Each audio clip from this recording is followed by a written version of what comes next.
Okay, imagine this with me for a second. It's 1626. We're in the Grand Royal Palace in Stockholm. There's this buzz, right? Huge anticipation. A new heir to the Swedish throne has just been born. Mm-hmm. High stakes. Totally. And then from the birthing room, you hear this really fierce baby cry, and then cheers. The midwives shout, "It's a boy!" The whole court goes wild. Finally, a male heir. Which was everything back then. Exactly. Yeah. But then, like a moment later, silence, murmurs, Yeah. the truth comes out. It's not a boy, it's a girl. Wow.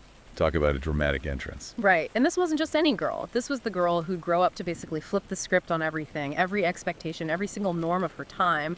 A monarch born into incredible power who just looked at the life plan for her and said, nope. A resounding no. And that opening scene, it's almost too perfect, isn't it? It really does set the stage for, well, an absolutely epic life. Today we're doing a deep dive into the world of Queen Christina of Sweden. Yes, we are. A 17th century monarch. But her story. It reads like this huge, sprawling saga. Identity, power, love, rebellion. It's all in there. It really is. And our mission today in this deep dive is to explore exactly that. How Christina built this unique persona, how she dealt with gender identity in a time that had no words for it, her really intense love for another woman, Ebba Spar, and how saying no to marriage wasn't just personal, it was political. Revolutionary even. We want to unpack how her choices didn't just shape her own life, but actually impacted her nation, Sweden, and why her legacy, her story, still speaks so loudly to us now. How did she navigate being, well, fundamentally different? Exactly. How did she construct this identity within the super tight constraints of monarchy? And how did rejecting those constraints, marriage, the crown itself, become this act of, I guess, radical self-love and also profound rebellion? We'll trace it all. From that dramatic birth, her completely unconventional upbringing, they called her the Girl King, through that passionate, complex relationship with Ebba, right up to her abdication. It's really a story about what happens when a powerful woman refuses the script. So get comfortable. This is the story of a queen who just broke every mold she could find. She dared to ask, what good is ruling the world if you can't rule your own soul? Powerful question. Our theme today really sums it up. She said no to marriage, the crown, and being a lady, and yes to herself. Let's get into it. Let's do it. Okay, so back to that birth. Stockholm, 1626. The confusion. It's a boy. Oh, wait. It sounds almost like something out of a play. It really does, and it immediately flags her as unconventional right from minute one.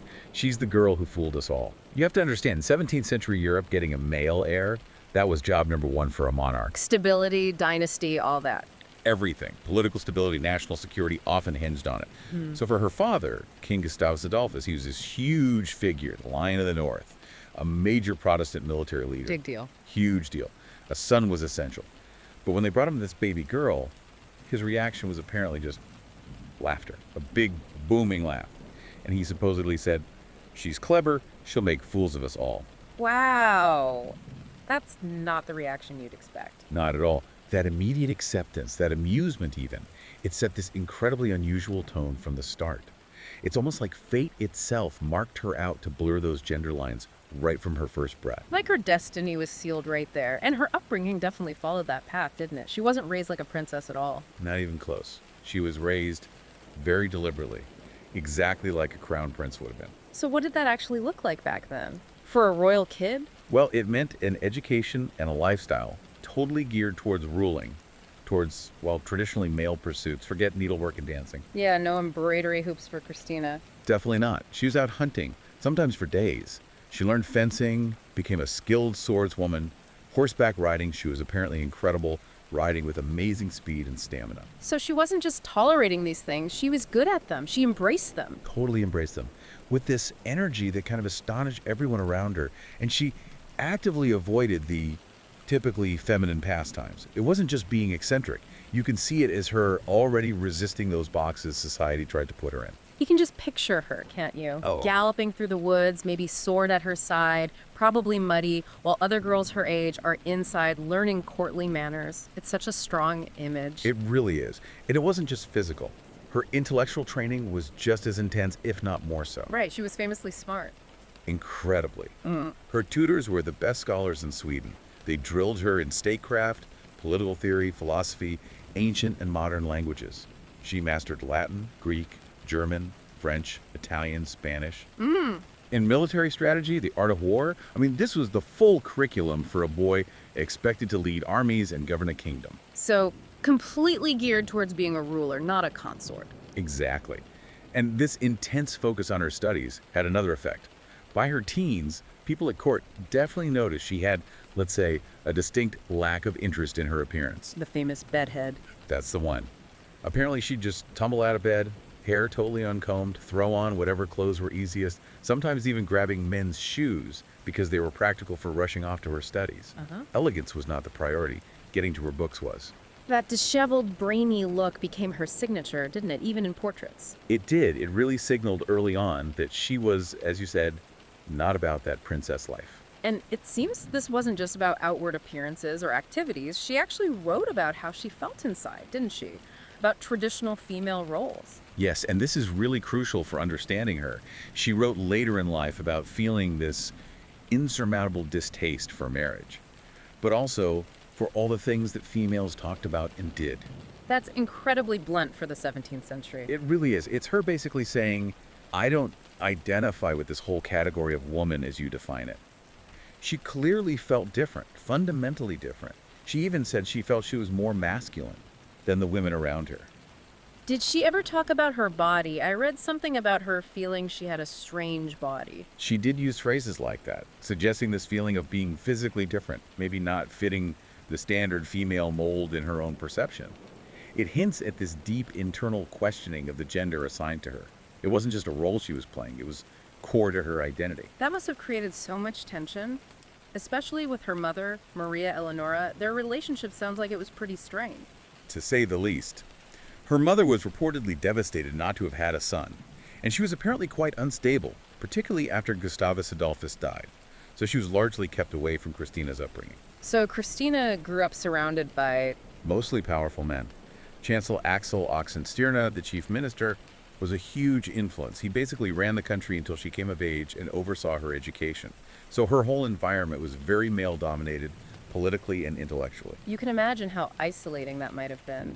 This young girl, expected to be a king, but constantly reminded she's biologically female in a world with rigid roles. Exactly. Caught between these two worlds. Expected to fill her father's very large shoes, but society keeps whispering, you're just a girl. That constant tension, that feeling of being boxed in, as you put it, it must have fueled her resistance later on. It really lays the groundwork. So by the time she turns 18 and takes full power, she's already this phenomenon. Oh, absolutely. She had technically been queen since she was 6, after her father died in battle. But when she hit 18 and the regency ended, she was ready. You have this young woman, short hair, whip smart, often wears breeches, speaks half a dozen languages fluently, debates philosophy with Descartes. Who she famously brought to Sweden. Right. And she barely tolerates the whole ladylike performance everyone expects. The stage was absolutely set for a reign that would break all the rules. She wasn't going to be just a queen. She was going to rule like a king entirely on her own terms. And she jumped right in, didn't she? From the 1640s onwards, her personal rule kicked off, and it was definitely unique. Quirky, unapologetic, completely her own style. Forget the stiff formality you might expect.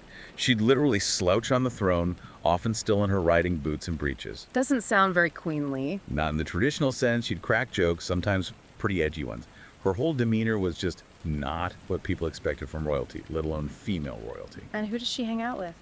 Not the usual court ladies, I gather. No, she much preferred the company of scholars, philosophers, scientists, military generals, people she could actually talk to about ideas, about politics, about the world. The usual company of ladies-in-waiting, focused on court gossip and finding husbands, that held zero interest for her. She had some pretty choice words for them, didn't she? She did. Famously found their company utterly dull, and she said quite bluntly she preferred men's company, not because they are men, but because they are not women. Ouch. That's quite a statement. It really shows how she saw herself as intellectually and temperamentally different, maybe superior to the women around her, more masculine in her own view. And she didn't hide it. It cemented this image of her as gender nonconforming right there in the heart of the court. There was one woman who was different, the big exception to her no women rule. Ah, yes. Ebba Spar, La Belle Comtesse, the beautiful countess. She was famously gorgeous, right? Renowned across Europe for her beauty, but she was also intelligent and witty. And she became Christina's absolute favorite lady in waiting. And, well, Clearly much more than that. And their relationship wasn't exactly kept under wraps, was it? Not at all. That's what's so fascinating. Christina spent nearly all her free time with Ebba. She openly doted on her, showered her with attention and gifts, made no secret of how much she adored her. There's that famous story with the English ambassador, Bulstrode Whitelock, wasn't it? That's the one. Christina introduces Ebba to him, casually calling her bedfellow, which, could maybe mean just sharing a room, but... But then she adds something else. Exactly. She then apparently leaned in and assured the ambassador that Ebba's mind was as beautiful as her body. It was this sly, deliberate hint at a deeper intimacy, an intellectual connection, not just platonic friendship. Wow, that's incredibly bold for the 17th century. Absolutely unheard of, pretty much. Such open affection and coded language between two women, especially a queen and her subject. It immediately set tongues wagging all over Europe. Whispers started about them being unnaturally close. And her enemies used it against her. Oh, for sure. Political rivals, especially in Catholic countries that dislike Protestant Sweden anyway, started using the term lesbian as slander against her. It was meant to shock and discredit her rule. So even though our modern understanding of queer didn't exist then... Right. The language was different. The concepts weren't articulated the same way. But she was effectively living it. Queering the court, you could say. Living in a way that today we'd probably label as gender-nonconforming and sapphic. I think that's a fair assessment. Yeah. Modern historians still debate the exact label: lesbian, bisexual, asexual, something else entirely. It's complex, looking back through centuries. But what's undeniable is her deep love for women, or at least for Ebba Spar specifically, and her clear lack of interest in marrying a man. Their bond, whether you call it love, soulmates, a deeply queered friendship, it was intense. Absolutely. And it existed right there, openly, defying the norms of the time. It's a powerful reminder that queer lives and loves have always been part of history, even if hidden or misunderstood. And speaking of defying norms, the marriage issue. The pressure on her must have been immense by her early 20s. Oh, unbelievable. You can just picture the Privy Council meetings. All these serious-faced nobles saying, "Your Majesty, for the good of the realm, for the dynasty, you must marry and produce an heir." It was her primary duty, wasn't it, as queen? Absolutely. Dynastic marriage was the bedrock of European monarchy. But Christina, she had none of it. She famously quipped that it takes more courage to marry than to go to war. Huh. That says it all, really. Doesn't it? Pure Christina. Her core reason was freedom. She wrote, "I would never be free but shackled and could never escape." Marriage for her equaled imprisonment, loss of autonomy. Was she valued above everything? Above the crown itself, as it turned out. And she didn't just resist passively. In 1649, she made this absolutely stunning move. This is where she names her successor. Yes, she formally announced to her council and to the Swedish parliament, the Riksdag, that she would never marry. Period. And she insisted they name her cousin, Charles Gustaf, as her heir. That must have caused chaos. Total shockwaves. A reigning queen just opting out of the whole succession through children thing and picking her own successor. The nobility were horrified. They saw the dynasty ending, their own influence possibly waning. But somehow she pulled it off. Remarkably, yes, it speaks volumes about her political skill and sheer force of will. 3 of the 4 estates, the clergy, the burghers, the peasants, actually backed her. Maybe they trusted her leadership, maybe they just knew she wouldn't budge. And she used that support as leverage. Right. She basically said, "Okay, I'll stay on the throne for now if you all promise to never ever bother me about marriage again."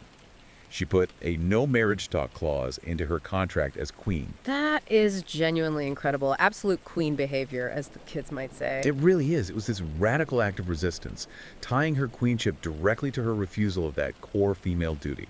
It was loyalty to herself and maybe implicitly a way of preserving her bond with Ebba by refusing a life that would force them apart. But even that victory came at a cost, didn't it? Especially regarding Ebba. Yes. This is where the personal drama gets really intense and, frankly, quite sad. While Christina is making these huge public declarations of independence, her private world with Ebba is becoming more complicated. We know they wrote letters, Christina expressing intense love. Passionate letters. Christina later told Ebba she would love her forever, admitting, "I love her above all others." The depth of feeling is undeniable. But Ebba didn't share Christina's aversion to marriage. Or couldn't afford to. It seems not, or perhaps the pressures on her were different. Ebba eventually married in 1653. It was a political match arranged with a prominent nobleman, Jacob Casimir de la Gardie. How did Christina react to that? Accounts differ. Some say Christina was heartbroken, but ultimately allowed it, maybe even helped arrange it to secure Eva's position. Others suggest she was deeply upset, especially as she was already thinking about leaving the throne herself. There's that idea she wanted Eva to come with her when she abdicated. Exactly. Yeah. One source suggests Christina planned for Eva to join her in her post-abdication life, and was devastated when Eva chose marriage and stayed in Sweden instead. Imagine the irony. Christina, who fought so hard against unwanted marriage, essentially loses the woman she loves to that very institution. It's pure tragedy, really. Love constrained by duty, politics, the expectations of the time. Absolutely. It's high drama with a lot of queer heartbreak woven in. It really underscores that question: what does queer freedom cost? For Christina, it involved profound loneliness and the pain of seeing her most important relationship unable to flourish freely in the world she inhabited. And all this pressure ruling, defying norms, the emotional turmoil with Eva, it started to take a physical and mental toll, didn't it? She wasn't just a rebel, she was also clearly struggling. That's a really important layer to her story. Behind the bold facade, she was becoming deeply restless, anxious, and just exhausted. She drove herself incredibly hard. Worked crazy hours, apparently. Like 20-hour days sometimes, neglecting sleep, food, just relentless work, managing the kingdom, dealing with post-war politics, court intrigue. And in 1651, when she was only 25, it caught up with her. She had a serious breakdown. A nervous collapse. Essentially, yes. Severe burnout, we'd call it now. One day, she was apparently so utterly spent, she just collapsed, unconscious, as if dead for an hour. It was a shocking physical manifestation of just how worn down she was. That must have terrified the court. What did they do? Well, enter this rather unusual French physician, Pierre Boudleau. He arrived, took one look at the situation, and basically threw out the standard medical playbook of the time. No more bloodletting. He forbade it, which was radical then. Instead, he prescribed, well, self-care, basically. More sleep, warm baths, eating properly. And crucially, he told her to stop studying so intensely. He told the Queen of Sweden to read fewer books. Pretty much. He was essentially telling this hyper-intellectual monarch to chill out, prioritize her well-being. Scandalous. And didn't he actually take her books away? He did. He physically removed books from her rooms to force her to rest. That shows you how extreme her work habits were and how bold Bourdelot's intervention was. He knew her well enough to know that was the only way. Did it work? Did she actually relax? For a while, yes. Under his influence, Christina actually seemed to rediscover some simple pleasures. She started reading lighter stuff, even erotic poetry, apparently. Eased up on the heavy philosophy, embraced a bit more Epicureanism, pleasure, tranquility, rather than her usual strict stoicism. So the super disciplined queen finally let herself breathe a bit. Exactly. It was this brief, but maybe crucial period of release. Perhaps it gave her a taste of the freedom she was really craving, clarify what she truly wanted. It was like the calm before the storm, Because what came next was the biggest storm of all. the ultimate act. Fast forward to June 6, 1654. We're in Uppsala Castle. The Grand Hall is packed. Dignitaries, nobles, everyone's there. And Queen Christina, just 28 years old, is about to do the unthinkable. Abdicate. Voluntarily give up the throne of Sweden. Something no one had really seen before, right? Especially not a monarch who was doing well. Pretty much unprecedented in Europe. She wasn't sick. She wasn't defeated in war. She wasn't being overthrown. She just wanted out. But it wasn't impulsive. She'd been planning this for years. Despite having a successful reign. Absolutely. 22 years on the throne, technically. She'd navigated the end of the 30 Years' War brilliantly for Sweden, securing his place as a major power. She'd fostered arts and sciences. She'd kept the powerful nobles in line. And now she was just walking away. The ceremony itself sounds incredibly theatrical. The descriptions are amazing. Oh, very symbolic. She reportedly wore this stunning silver gown, dripping with jewels. And then, layer by layer, she took it off, publicly shedding the robes of state until she stood there in simple traveling clothes. The visual shedding of the burden. Exactly. A performance of liberation. Some accounts say her hair was cut short right then and there, the crown removed, her sword relinquished, all symbols of her role being cast off. We know she definitely cut her hair and put on men's clothes right after, if not during. And there was that comment from the French diplomat about her face. Right, Pierre Chanel. He noted cattily that her features, her eyes and nose sat too high, suggesting she looked too proud, too haughty to ever submit to a man.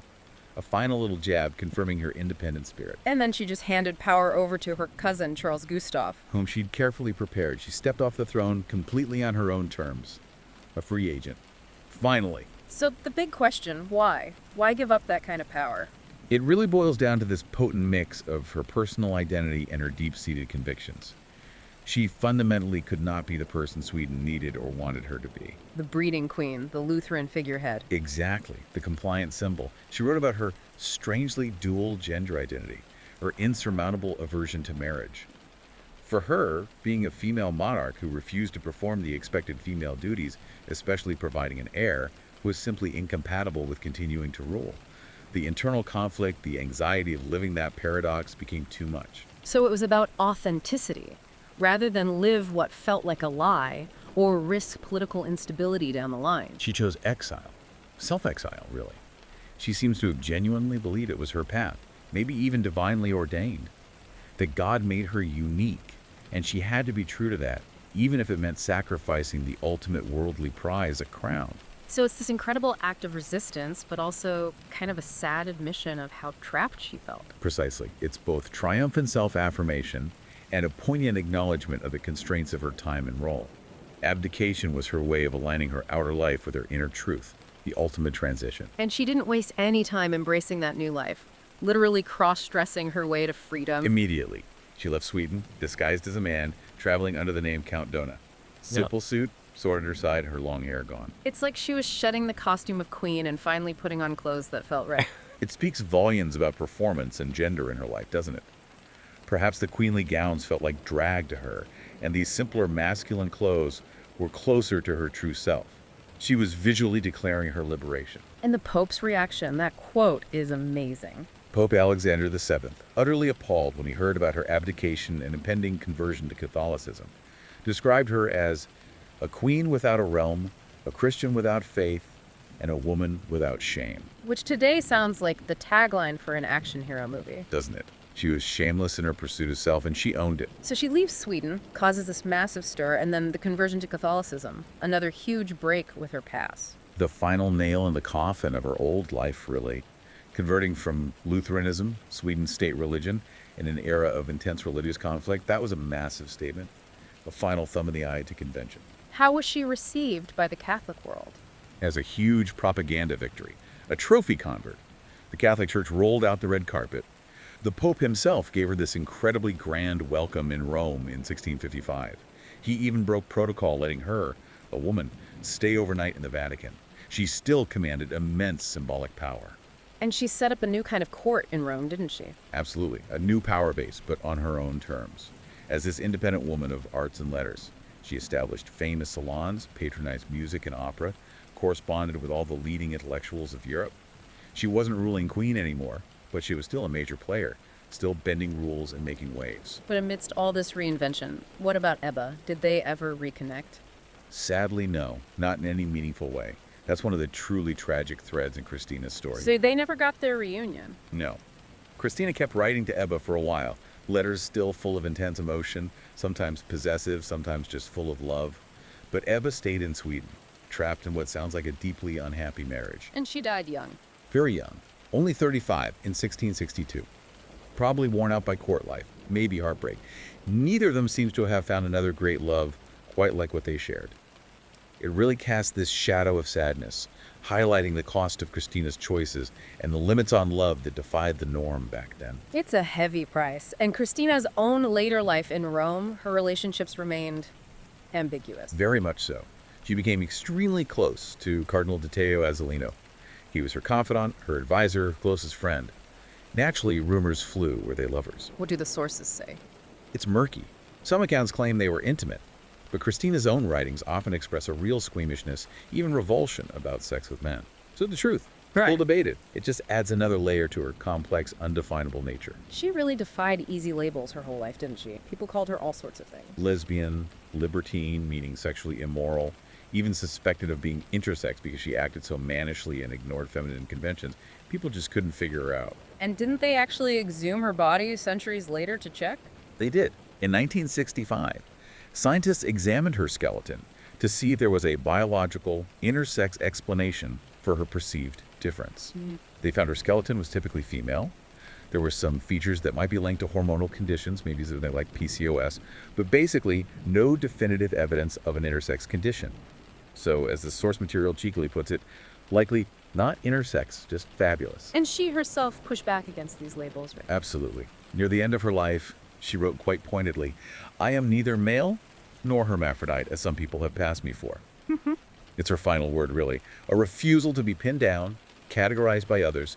She was just Christina. It's like her whole life was this constant assertion, you don't get to define me. Exactly. From birth to death. When she died in Rome in 1689, aged 62, she actually asked for a simple burial. But the Pope insisted on honoring her in St. Peter's Basilica. One of the very few women buried there. A huge honor. It shows that even the establishment recognized her significance, her sheer force. She'd been a philosopher queen, a cultural powerhouse, a runaway monarch, a gender-bending icon way ahead of her time. But also, as we've said, this anxious, restless person who never quite fit. And maybe that's the key. That discomfort, that refusal to fit neatly into any box, that's what made her revolutionary. So let's bring it forward. Why does Queen Christina still matter to us now, hundreds of years later? What's the lasting echo? Well, firstly, her story is just this powerful, undeniable proof that queer history is long. It didn't just pop up recently. It's always been there, even in the palaces, even on the thrones. Here you have a 17th century woman who loved another woman, who dressed in ways we'd recognize as drag, and who ruled a major country. And she used her power to try and live authentically. As authentically as she could, yes. A huge personal and political cost. Giving him a crown for it. That refusal to play the expected role, the demure, baby-making queen, was incredibly radical. Especially when monarchs were basically seen as property of the state, tools for dynasty. Exactly. And she just said, nope. She chose her identity, her sense of self, over that duty. And that resonates hugely today, doesn't it? Absolutely. Anyone fighting against societal pressure, against roles that feel wrong. Christina feels like a patron saint for them. For anyone who feels like they were born into the wrong script, her life answers that question. What happens when a woman refuses the script? Well, she changes history. And importantly, she wasn't perfect. She wasn't some flawless progressive hero. Not at all. And that makes her more real, more relatable. She could be dismissive of other women, definitely elitist, impulsive, maybe even cruel sometimes. Like the situation with Ebba's marriage. There's a real contradiction there. A huge one. She champions her own freedom from marriage, but seems complicit, at least, in forcing Ebba into one. And then, later in Rome, suddenly switching from masculine clothes to these super feminine, revealing gowns. Maybe just to mess with the Pope who banned women on stage. Quite possibly. She loved to provoke. She was full of these contradictions.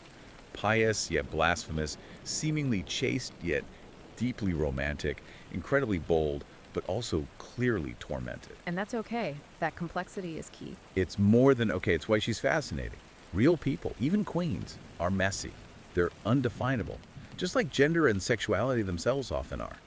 Her life embodies that ambiguity. For modern audiences, especially younger people, the queer community, she's become quite an icon, hasn't she? Through films like the Greta Garbo one or The Girl King. Definitely. She's seen as this powerful lesbian figure, the OG girl boss, who literally said, "I shall die a bachelor."